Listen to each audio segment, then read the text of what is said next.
Davis, and he puts it right over Biyombo.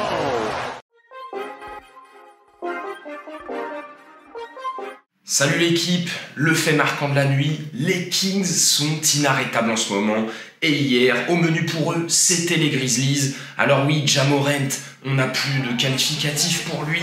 Hier, son shoot du logo et ses 34 unités n'ont pas suffi pour Memphis. De l'autre côté, De'Aaron Fox savait lui aussi battre le buzzer. Ça fait 32 points, 8 rebonds et 6 passes pour le meneur de Sacramento. Ça donne une fin de match ultra serrée où Ja Morant se mange un petit moment de karma qui me rappelle une des vidéos que j'ai sorties. Il tente de déstabiliser Malik Monk qui fait le job, puis quand c'est son tour, Ja tremble sur la ligne, Memphis s'incline 113-109.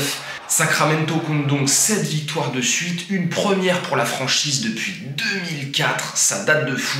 Oui, on est bien en 2022, et non, c'est pas le début d'une mauvaise blague.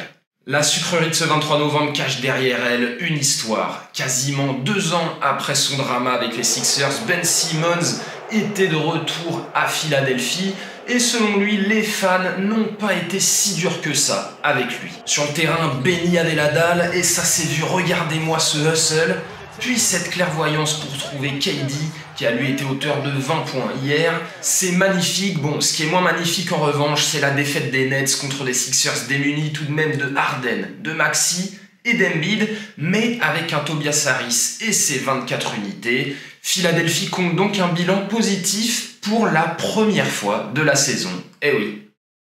Rubrique patron de la nuit, il y a un moment il va falloir qu'on parle du monosourcil le plus fragile, souvent, mais aussi le plus dominant quand il veut de la NBA. Anthony Davis est sur une autre planète en ce moment. Hier soir contre les Suns, 37 points, 21 rebonds, 5 interceptions, 5 contre le tout à 65% au tir. C'est simple, depuis 1973, soit depuis qu'on compte les interceptions et les contres en NBA, personne, oui bien personne, n'avait fait une telle ligne de stats. C'est aussi le 4e match à 30 points ou plus et 15 rebonds ou plus pour le Unibro. Malgré ça, les Lakers restent dégueux dans l'ensemble. Phoenix n'a pas eu besoin de forcer pour faire le trou dans le 4e quart-temps. Victoire 115-105 du leader de l'Ouest. Et ça n'a pas trop l'air de plaire à Pat Beverley. Je crois d'ailleurs que Devin Booker a un message pour le petit meneur qui ouvre tout le temps sa bouche. Non, Pat Bev doit arrêter de pousser dans le dos, vaut mieux qu'il vienne par devant. Et puis en bref, le dernier match de la nuit a vu le retour de Jokic et de Murray côté Nuggets, mais surprise, ça n'a pas suffi. Les Pistons s'imposent à Denver 110-108, avec notamment un Killian Hayes à 9 points et 9 passes décisives, en l'absence de Cade Cunningham.